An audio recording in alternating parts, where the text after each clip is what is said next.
Il y a quelques semaines, j'ai ressorti mes vieux téléphones dans mon tiroir et je me suis dit que ce serait amusant de vous reparler de ces téléphones d'antan, comment nous sommes passés de ça à ça. Salut à tous et aujourd'hui nous allons tester le Samsung Player Mini 2, un smartphone sorti en 2012.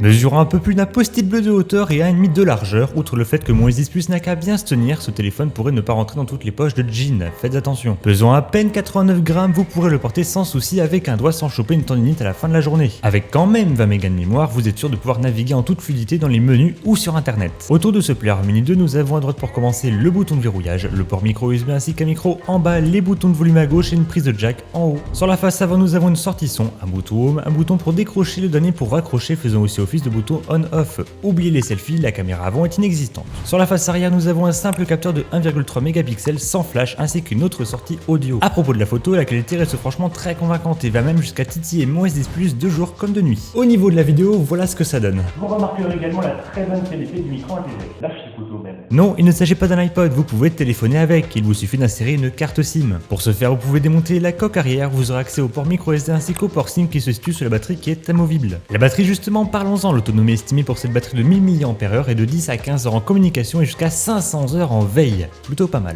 De plus, le niveau de batterie est affiché de manière très détaillée, de quoi éviter les mauvaises surprises à la fin de la journée, surtout que ce Player Mini 2 ne possède pas de bonne économie d'énergie. Par ailleurs, on vous a montré il y a quelques mois son efficacité. Avec son écran de 2,8 pouces quasi borderless d'une définition de 240 par 320 pixels, vous ne raterez rien des petits détails dans les vidéos que vous verrez. Vidéos justement que vous pourrez voir grâce à ce téléphone compatible 2G. Petit bémol sur le fait qu'il ne soit pas compatible avec la 3G, 4G, Wi-Fi et GPS. Concernant le Bluetooth, ça marche. Vous pourrez donc écouter vos musiques préférées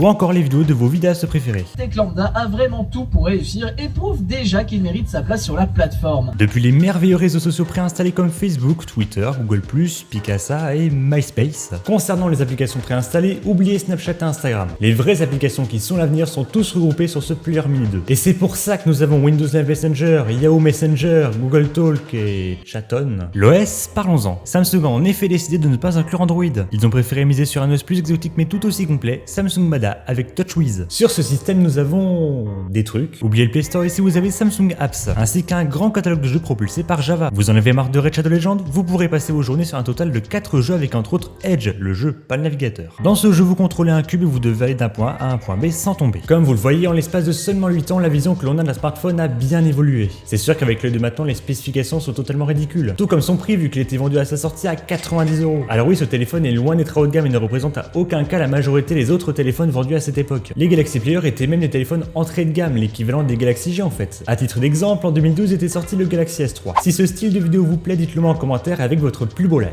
Et je ferai sans problème une présentation de ce merveilleux téléphone. Si vous voulez voir une autre review encore plus décalée, je vous mets cette vidéo de top achat en description. Il s'agit cette fois-ci d'une vieille carte vidéo, la truc, et je ne vous cache pas que je me suis grandement inspiré de cette vidéo pour réaliser la mienne. Vous pouvez également me suivre sur Twitter, rejoindre mon serveur Discord ou encore regarder une petite pub sur mon Utip. Prochaine vidéo le 31 juin avec les attaques de juin et un épisode 2 d'une série qui vous a bien plu le 3e dimanche de juillet. D'ici là, prenez soin de vous, salut!